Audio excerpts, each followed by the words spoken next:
Tripura Hasteo Corona Kwrwikha hone mano tei thangnai sal longni slai Corona ke thwnai rok khaijak baikha.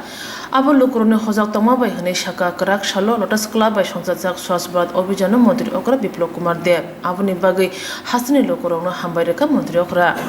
देखिए हमारे state में Covid के आज के दिन में बहुत ज़्यादा प्रभाव नहीं है।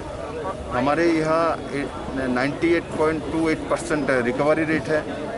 आज के दिन में हमारे यहाँ कोविड में मृत्यु का संख्या एकदम घट गया है। कभी कभी तो 2, 4, 5, 7 दिन में 8 दिन 10 दिन में भी एक की मृत्यु की घटना नहीं आ रही है।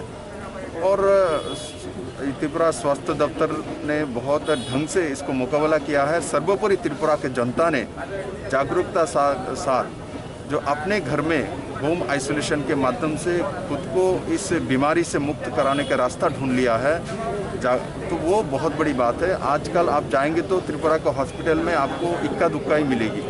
जिसको भी इसमें कुछ बुखार आया व कुछ हो, अपने घर में ही खुद को जो हमारे जो रोटेशन है उस सिस्टम को मान तो है, खुद को सुस्त रखने का प्रक्रिया सीख लिया है। और मैं सभी त्रिपुरा वासियों को बहुत बहुत धन्यवाद दूंगा जो आप लोगों ने माननीय प्रधानमंत्री जी के जो दिशा निर्देशिका उसको बहुत ढंग से माना और उसके कारण से त्रिपुरा कोरोना से मुक्ति पाने के रास्ता में आगे बढ़ रहे हैं। Thank you.